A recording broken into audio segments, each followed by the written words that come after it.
امام حسین کی عزاداری قرآن کے مطابق کرتے ہیں، ہم امام حسین کی عزاداری سنت پیغمبر کے مطابق کرتے ہیں۔ عجیب انداز ہے، ہم زندہ و جاوید کا ماتم نہیں کرتے۔ یہ مصرع بھی اگر بنا ہے تو اردو میں ہی بنا ہے۔ عرب نے کسی نے نہیں کہا کہ ہم زندہ و جاوید کا ماتم نہیں کرتے، کسی فارسی زبان بولنے والے نے نہیں کہا کہ ہم زندہ و جاوید کا ماتم نہیں کرتے۔ اگر مصرع بھی بنایا گیا تو اردو میں بنایا گیا، بھول گئے کہ اردو زندہ بھی ہے تو وہ امام حسین کی وجہ سے زندہ ہے۔ اردو مٹ گئی ہوتی اگر مرثیہ نہ ہوتے۔ آج بھی اردو کا سب سے بڑا ادیب ہوتا ہی وہ ہے جسے مرثیہ کہنا آتا ہو۔ تو امام حسین کے ذکر کی وجہ سے تو یہ زبان زندہ ہے، اور اس زبان کا بولنے والا اگر کہے کہ ہم زندہ و جاوید کا ماتم نہیں کرتے تو اس سے سوال یہ ہے کہ تم کون ہو جو نہیں کرتے، اور تمہارا نہ کرنا معیار کب ہے؟ پیغمبر نے تو شہیدوں کا ماتم کیا ہے، پیغمبر نے تو حضرت حمزہ کا ماتم کیا ہے۔ سید الشہداء لقب تھا امام حسین سے پہلے حضرت حمزہ کا۔ پیغمبر نے تو جنگ احد میں شہداء احد کے جنازوں پہ پہنچ کے، خاص طور پر حضرت حمزہ کے جنازے پر پہنچ کے گریہ کیا ہے، ماتم کیا ہے، لوگوں کو دعوت دی ہے کہ میرے چچا پر رونے آؤ۔ حدیث کہتی ہے الاستیعاب الاصابہ، یہ اہل سنت کی صحابہ کرام پر لکھی گئی کتابیں ہیں جن میں صحابہ کرام کے احوال لکھے گئے ہیں۔ ان میں لکھا ہے کہ جب جنگ احد میں حضرت حمزہ شہید ہو گئے، لما رأى النبی، جب نبی نے دیکھا کہ قتل حمزہ کو قتل کر دیا گیا ہے، تو فبکا بکاء عالیا، نبی نے اونچی آواز میں گریہ شروع کیا جب خبر آئی کہ ان کے چچا حمزہ کو مار دیا گیا ہے۔ اہل سنت کی کتاب کا حوالہ دے رہا ہوں۔ اور جب پہنچے ہیں سرکار لما را مسلبہ، جب نبی نے دیکھا کہ جنازے کی بے حرمتی بھی ہوئی ہے، دور سے خبر پہنچی تھی، جب جنازے پہ سرکار حضرت حمزہ کے جنازے پہ پہنچے تو حضرت نبی مکرم نے دیکھا کہ حمزہ کے جنازے کی بے حرمتی بھی ہے، ان کا سینہ چاک کر کے ان کا کلیجہ نکالا گیا ہے، اور آپ کے کانوں کو بریدہ کیا گیا، آپ کی ناک کو بریدہ کیا گیا۔ جب بدن مبارک کو اس حالت میں دیکھا تو نبی مکرم نے فشہقا، نبی نے گریہ کیا ہے اونچی آواز میں، آوازوں کے ساتھ گریہ کیا ہے سرکار نے، اور آواز لگائی، فرمایا کہ کون ہے، کہاں ہیں وہ لوگ جو میرے چچا پر آ کے گریہ کریں؟ تو عورتیں جنگ احد میں شہیدوں، اپنے اپنے شہیدوں کے لاشوں پہ بیٹھی ہوئی ماتم کر رہی تھی، گریہ کر رہی تھی، مدینے کی عورتیں، مسلمان عورتیں۔ جب یہ اعلان ہوا کہ سرکار کہہ رہے ہیں میرے چچا پر کوئی ماتم نہیں کر رہا، تو ساری عورتیں اپنے شہیدوں کے لاشیں چھوڑ چھوڑ کر آ گئی تھی، کیونکہ نبی کی خواہش ہے کہ حمزہ کے جنازے پہ ماتم ہو۔ یہ اہل سنت کی کتابوں کی روایات ہیں، ہمارے بھائیوں نے لکھا ہے یہ۔ مجھے تعجب اس بات پر ہے کہ اپنی کتابیں کیوں نہیں پڑھتے، اور سارے مسلمان عورتیں آ کر حضرت حمزہ کے جنازے پر بیٹھیں۔ اور آج تک عرب دنیا میں دستور ہے کہ اگر کوئی مظلوم مارا جائے تو پہلے حمزہ کا نوحہ پڑھا جاتا ہے، پھر اس مرنے والے کی بات ہوتی ہے۔ عزیزان گرامی، پیغمبر اکرم کی سنت ہے یہ۔ تو حضرت حمزہ شہید زندہ ہوتا ہے، اسی پر اعتراض کیا جی شہید زندہ ہے اور زندہ کا ماتم نہیں ہونا چاہیے جی۔ میرے مولا امام حسین جب اس دنیا میں تشریف لائے، نبی مکرم نے گود میں لے کر رونا شروع کیا، اور قریب بیٹھی ہوئی اپنی ایک زوجہ سے فرمایا کہ خبردار فاطمہ کو مت بتانا کہ یہی وہ حسین ہے جسے بھوکا پیاسا مارا جائے گا، کہ فاطمہ قریب الولادت ہیں، ابھی بچے کی ولادت ہوئی ہے، لہٰذا فاطمہ کو تکلیف ہوگی۔ جب کئی مرتبہ سیدہ نے دیکھ لیا کہ بابا جب بھی حسین سے ملتے ہیں تو روتے ہیں، تو پوچھا بابا آپ میرے حسین سے مل کے روتے کیوں ہیں؟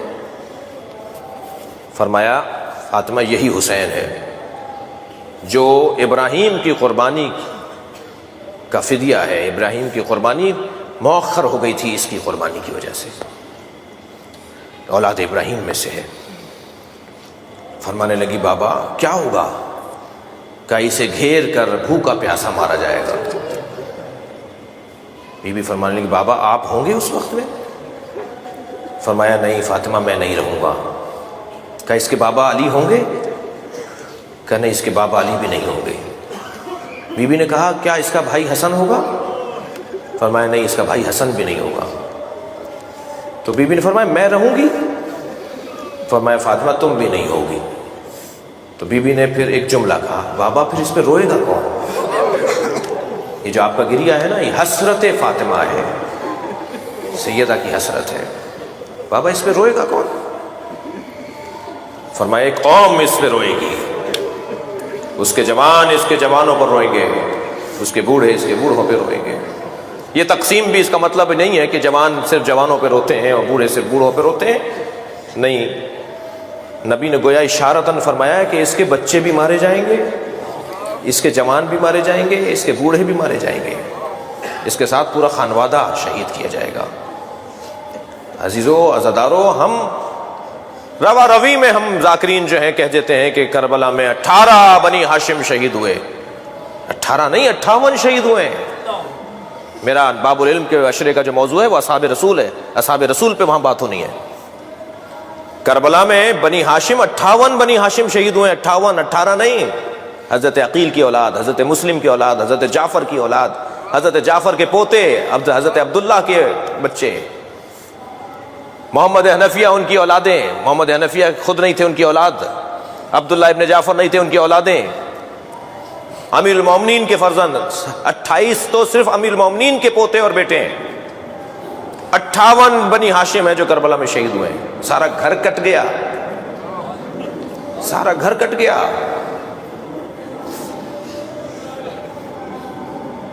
کیا ہوا ہے کربلا میں؟ یہ جو گریہ ہے، جو ماتم ہے، یہ جو عزاداری ہے، اس کے پیچھے اللہ کا ارادہ ہے۔ ہم کچھ نہیں کر رہے، ہم سے کروایا جا رہا ہے۔ ہمیں فخر اس بات پر ہے کہ ہم سے وہ کروایا جا رہا ہے کہ جو سیدہ کی تمنا ہے، جو اہل بیت کی خواہش ہے، جو نبی کی آرزو ہے۔ مجھے دلیل دینے دیجئے، ہمارے ہاں کوئی کام بھی بغیر قرآن اور سنت اور حدیث کے سے ہٹ کر نہیں ہے۔ کبھی کبھی یہ جملہ، یہ لہجہ ہمیں سننے کو ملتا ہے کہ میرا نظریہ یہ ہے۔ بھئی تم کون ہو؟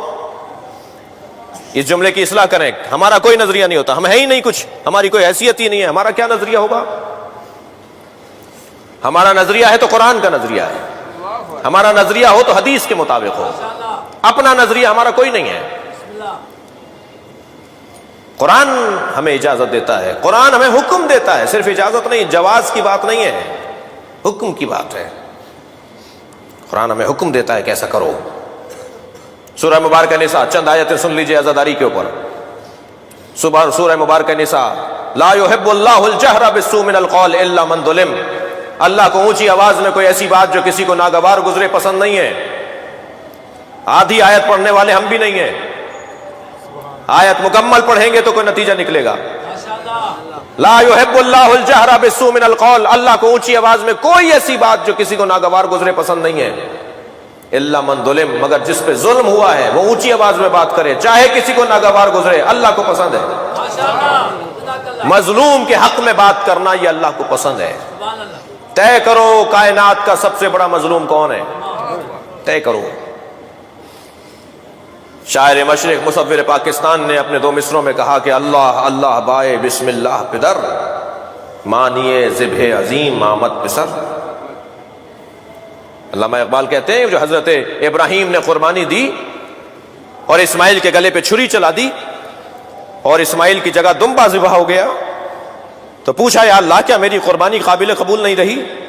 تو جواب یہ آیا وَفَدَيْنَاهُ بِذِبْحٍ عَظِيمٍ، اے ابراہیم ہم نے تمہاری قربانی کو ایک بڑی قربانی پر مؤخر کر دیا ہے، ہم ایک اور بڑی قربانی لیں گے تمہاری اولاد سے۔ اس سے بڑی قربانی نہیں ہے قرآن کی روح سے، تاریخ کے مشاہدے سے، جسے قربانی کربلا کہا جاتا ہے۔ سب سے بڑا مظلوم تاریخ کا اگر کوئی ہے تو وہ امام حسین کا وجود ہے، اور قرآن کہہ رہا ہے کہ اللہ کو اونچی آواز میں بات کرنا صرف وہاں پسند ہے چاہے کسی کو برا لگ رہا ہو کہ جہاں مظلوم کے لیے تم بات کر رہے ہو۔ مظلوم حسین ابن علی، ایک دلیل۔ دوسری دلیل دوں، ذکر فإن الذکر تنفع المؤمنین، اے میرے حبیب بار بار دہراؤ، اس لیے کہ بار بار دہرانے سے مومنین کو فائدہ ہوتا ہے۔